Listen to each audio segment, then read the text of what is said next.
Hello dear student. आज हम लोग जो क्लास स्टार्ट कर रहे हैं वो पॉलिनोमियल्स में थर्ड हमारा लेक्चर होगा और हम लोग क्या पढ़ेंगे, रिमाइंडर थ्योरम। अब ये रिमाइंडर थ्योरम क्या होती है? देखिए, रिमाइंडर एक नाम हुआ तो नाम से रिमाइंडर अगर है तो रिमाइंडर क्या होगा, इसी के बारे में आज हम लोग जानेंगे कि रिमाइंडर क्या है। भाई, हम लोग रिमाइंडर क्यों बोल रहे हैं। तो सपोज कीजिए आप किसी नंबर को डिवाइड करते हो, जैसे आपको बोला जाता था कि 14 को डिवाइड कर दो 3 से। आप 3 से डिवाइड करते तो ऐसे लिखते थे 14 डिवाइड बाई 3, 3 4 जा 12 और 2 हो जाता था। यहाँ पर आप लोग ये लिखते थे, ये जो 14 होता था इसका एक नाम होता है, इसका नाम होता है डिविडेंड, ठीक है। और ये जो 4 होता है ये होता है क्वोशिएंट, ये क्वोशिएंट होता है। और ये जो 3 होता है इसको लिखते हैं डिवाइजर। ये जो 2 आया इसको लिखते हैं रिमाइंडर। अब आपको नाम मालूम हो गया कि रिमाइंडर किसे कहते हैं, इस तरीके से हमने लिख दिया। तो यहाँ पर आपने देखा कि रिमाइंडर हमने इस तरीके से लिखा।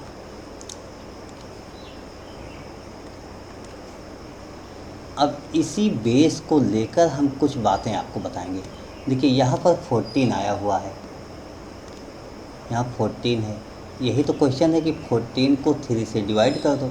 हमने 3 से डिवाइड किया, तो यहाँ पर क्या देखा है आपने, ये जो डिवाइजर है क्वेश्चन है, इसको अगर मल्टीपल कर दो 3 4 जा 12 और इसमें ले आके ये ऐड कर लो रिमाइंडर, तो ये हमेशा डिविडेंड आ जाता है। इससे एक फार्मूला हम लोगों के पास आता है, जो हम लोग बेसिक क्लास में पढ़ते थे, उसी से फार्मूला हम लोग बना रहे हैं। Dividend equal to divisor into quotient plus reminder. ये आपके पास हो गया। तो इस फार्मूले को आप लोग याद रखिएगा। देखिए, यहाँ पर अगर बात हो जाए तो डिविडेंड को हम लोग कहते हैं भाज्य, ये होता है भाजक, और क्वोशिएंट होता है आपका भागफल, और जो रिमाइंडर होता है इसको शेषफल कहते हैं। ये स्पेशली इसलिए बता दी कि मान लीजिए कोई हिंदी मीडियम का स्टूडेंट देख रहा है तो उसे भी समझ में आ जाए बाद में। तो ऐसे आप लोग ये लिखोगे। यहाँ पर क्या हुआ, जीरो तो है नहीं, तो ऐसे केस देख रहे हैं, इसी को हम आगे कंटिन्यू कर लेते हैं। और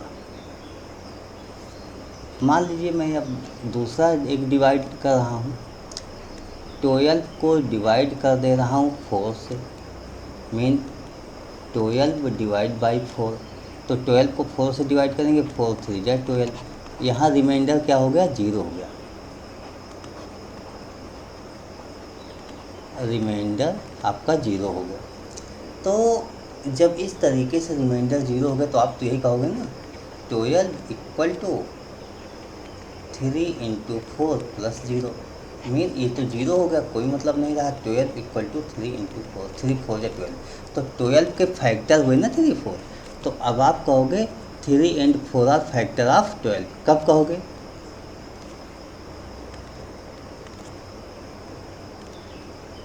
3 एंड 4 बी फैक्टर ऑफ 12। ये कब होता है, इफ़ रिमाइंडर बी 0। तो रिमाइंडर अगर 0 हो जाए तो जो ये दोनों मिलते हैं इसी को हम लोग फैक्टर कह लेते हैं। ये दोनों क्या होते हैं, डिवाइजर होता है और क्वोशिएंट होता है, इन्हीं को हम लोग कहते हैं। तो ये तो हमारा बेसिक कॉन्सेप्ट है जहाँ से हम लोग पढ़े थे। अब हम लोग आगे आते हैं और पॉलिनोमियल्स की केस में पढ़ते हैं। सपोज कीजिए आपके पास एक क्वेश्चन हो गया कि 3x³ plus 2x square plus x, इसको आप डिवाइड कीजिए दिस डिवाइड बाई x। इसको आपको x से डिवाइड करना है। देखिए x से डिवाइड करेंगे तो हमारे पास जो तरीके होते हैं डिवाइड के, वो तरीके सिंपल से अप्लाई कर लेंगे। तो डिवाइड के तरीक़ों में एक तरीका ये भी तो होता है 3x square plus 2x square plus x whole divide by x, ऐसे लिख लो। और जब इस तरीके से लिखेंगे तो हम इसको अलग अलग सेपरेट करके लिख सकते हैं। सॉरी 3x क्यूब है ये, 3x cube divide by x plus 2x square upon x plus x upon x। देखिए इसको हम जब डिवाइड करेंगे तो x 3x स्क्वायर आ गया प्लस यहाँ पर 2x आया, यहाँ पर 1 आ गया अभी हमारे पास। तो इस तरीके से आ गया। आपने क्या देखा कि अभी जब हमने डिवाइड किया x से तो ये हमारे पास आ गया। तो इसको क्या कहते हैं आप? देखिए डिवाइड जिससे करते हो आप लोग, ये मैंने आपको बताया, जिससे डिवाइड करते हो उसको डिवाइजर बोलते हो, और जिसको डिवाइड करते हो उसको डिविडेंड बोलते हैं। जो आपका डिवाइड करने के बाद आता है एक क्वोशिएंट होता है, तो यहाँ पर डिवाइजर और क्वोशिएंट का मल्टीपल डिविडेंड होता है। देखिए यहाँ पर क्या है,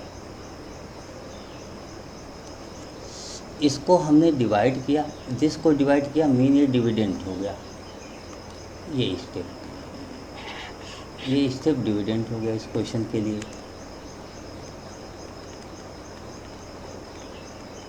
डिविडेंड हो गया, और ये आपका डिवाइजर हो गया।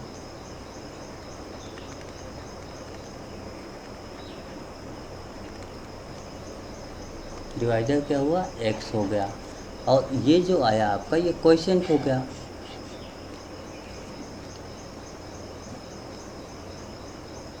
ये आपका क्वोशिएंट हो गया।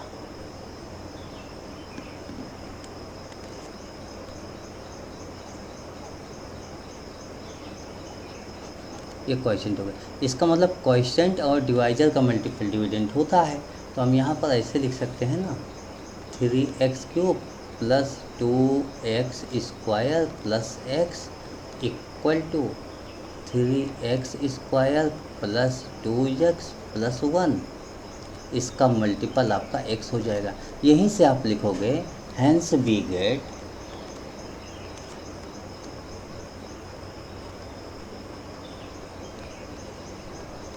hence we get 3x square plus 2x plus 1 this and x, this and this are factor of 3x cube plus 2x square plus x। तो इसके फैक्टर ये दोनों हो गए। जाहिर सी बात, ये फैक्टर हो गया तो यहाँ रिमाइंडर 0 हो जाएगा। इसी तरीके से हम आगे कंटिन्यू कर लेते हैं और एक एग्जांपल लेते हैं। मान लीजिए आपको एक क्वेश्चन मिल जाए, ये 2x square plus x plus 1, इसको डिवाइड करना है x से। इस पूरे को x से डिवाइड कर दो। देखिए जब इसको डिवाइड करते हो तो आप ऐसे अभी जैसे मैंने बताया था उस तरीके से लिखोगे। ये तो कैसे लिखोगे? 2x square upon x plus x upon x plus 1 upon x। तो ये 2x square upon x cancel होकर 2x हो गया, x कैंसिल होकर 1। लेकिन ये डिवाइड नहीं हो रहा है, ये डिवाइड नहीं हो रहा, मतलब 1 ऐसा है जिसको अभी डिवाइड करना है। तो यहाँ पर आप लिख सकते हो कि इस तरीके से अगर आप देखो तो ये तो पूरा कंप्लीट हो गया, लेकिन अभी ये 1 रह गया है। दिस ये पूरा कंप्लीट हो गया, लेकिन ये 1 अभी रह गया आपका, इसको डिवाइड करना है। तो यहाँ पर 1 आपका रिमाइंडर एक तरीके से बच गया। इसको देखो, जनरली हम डिवाइड करके दिखा देते हैं जिससे कि आपको समझ में आ जाए बेहतर तरीके से। कैसे करोगे? 2x square plus x plus 1, इसको अगर आप डिवाइड करते हो x से तो ऐसे लिखोगे, यहाँ पर 2x स्क्वायर है तो 2x टाइम होगा, तो यहाँ पर 2x से इस x को मल्टीपल कर दो, तो ये होगा 2x²। माइनस करते हो आप लोग हमेशा, तो कैंसिल हो गया, प्लस x प्लस 1 हो गया। अब x है तो यहाँ पर प्लस 1 टाइम्स हो जाएगा, x 1 जाए x, माइनस करके ये भी कैंसिल हो गया, 1 हो गया। देखिए 1 हो गया, ये रिमाइंडर हो गया। तो आप ऐसे क्वेश्चन में इस तरीके से लिख सकते हो। डिविडेंड आपका क्या हुआ, dividend 2x² plus x plus 1 equal to, question आपका 2x प्लस 1 हो गया,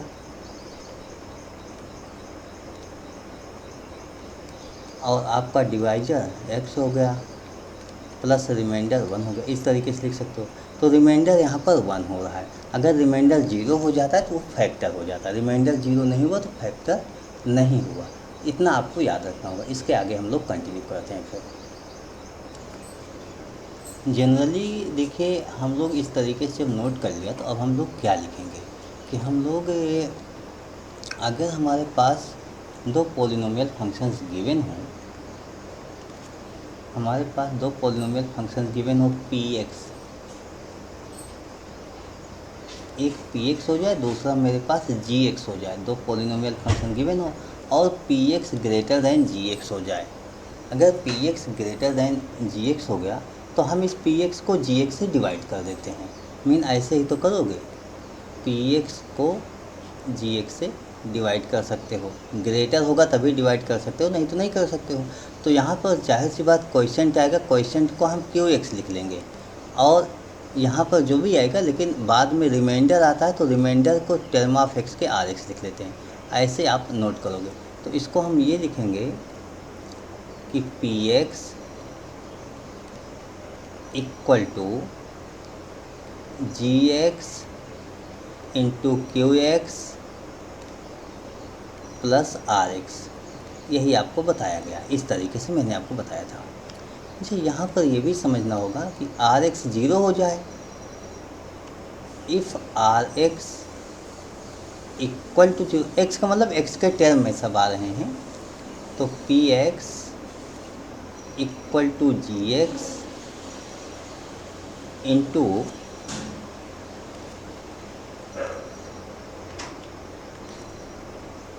qx। ऐसे केस में आप लोग क्या कहोगे कि gx and qx are factor of px। तो आप क्या कहोगे, therefore gx and qx be factor of px, px के फैक्टर हो जाएंगे। तो ये आप याद रखिएगा जब rx 0 हो जाएगा। देखिए जब आप डिवाइड करते हो इस तरीके से और 0 नहीं होता है, mean rx equal to not 0, तो आप ये कहोगे gx and qx are not factor of px। If rx not 0 then gx and qx not factor of px, तब इसका फैक्टर नहीं होगा। इसी के साथ हम लोग रिमाइंडर थ्योरम पढ़ लेते हैं कि रिमाइंडर थ्योरम है क्या रियल में। रिमाइंडर तो मैंने बता दिया, अब रिमाइंडर थ्योरम क्या है।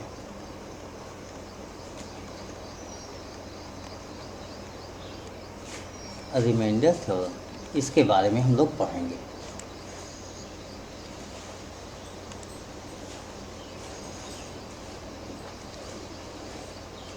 Late px B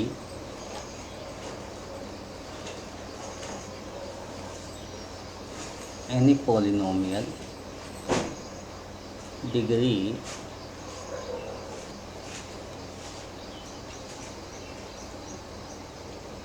greater than 1 and a be real number।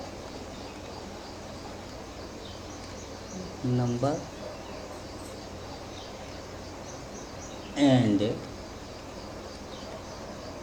P X divided by linear polynomial x minus A, then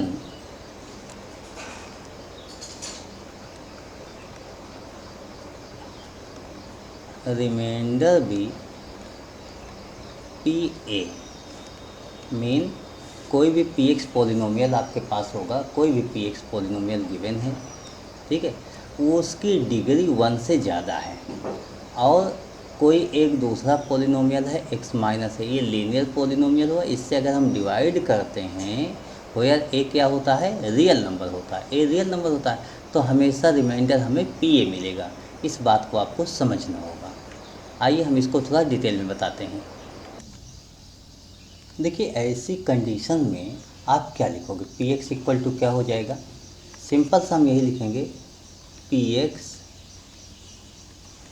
x को हमने x माइनस ए से डिवाइड किया है तो ये x माइनस ए हो जाएगा, और क्वेश्चन हमारा क्यू एक्स होगा।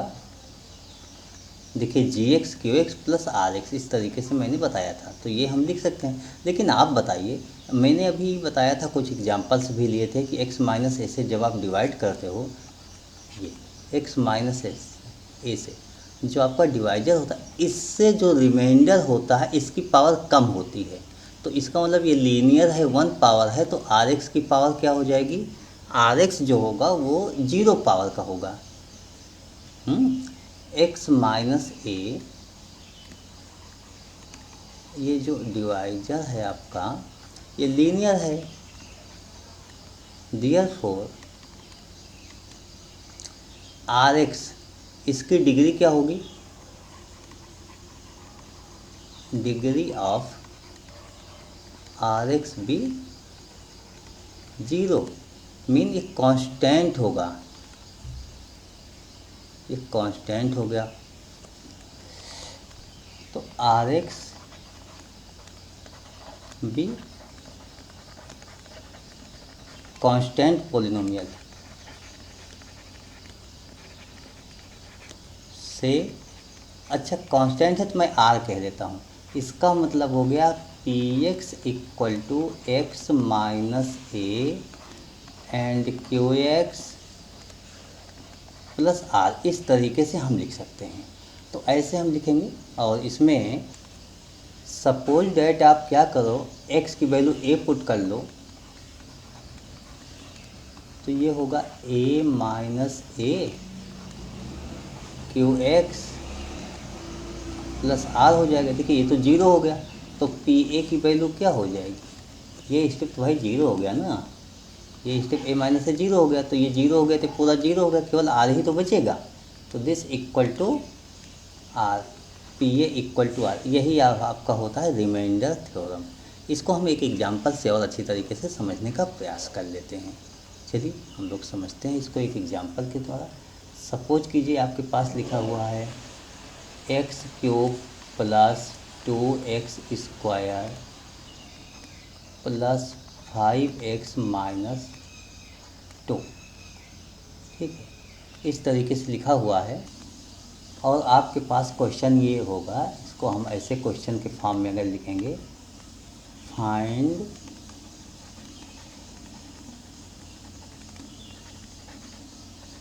Reminder if this divided by x minus 1। तो ऐसा जब क्वेश्चन हो जाए तो आप कैसे सॉल्व करोगे, ये इसका सोल्यूशन मैं बता रहा हूँ। देखिए ऐसा क्वेश्चन हो जाए तो आप इसको कहोगे पी एक्स है, जो भी है ये पी एक्स हो गया, x cube plus 2x square plus 5x minus 2। देखिए जिससे डिवाइड किया जा रहा है x माइनस 1, तो इक्वल टू 0 कह देना, तो x माइनस 1 को उस साइड जब ले जाओगे तो उस साइड जाके ये प्लस 1 हो जाएगा। मीन x की वैल्यू अब 1 पुट कर लो यहाँ पर, p1, x जहाँ है वहाँ पर 1 पुट कर लो, तो ये 1 का cube plus 2 times 1² plus 5 1 minus 2 हो जाएगा। 1³ 1, देखिए 1² 1 होगा, 2 1 जा 2 हो जाएगा, प्लस 5 1 जा 5 होगा, माइनस 2 हो जाएगा। इसको जब आप ऐड वाइड करोगे तो 2 से 2 कैंसिल, 5 1 6 आ जाएगा, P1 6। तो यहाँ पर क्या हुआ, रिमाइंडर 6 हो गया। इस तरीके से अब हम पूरे क्वेश्चन को डिवाइड नहीं किया करेंगे, बिना डिवाइड किए भी हम रिमाइंडर बता सकते हैं। I hope you understood the remainder theorem, explanation of remainder theorem. If any problem, then you contact to me and via comment, mobile और अदर्स, जो भी आपके पास माध्यम से, उनके माध्यम से आप मुझसे कमेंट करके या संपर्क कर सकते हैं। Okay, thank you, bye.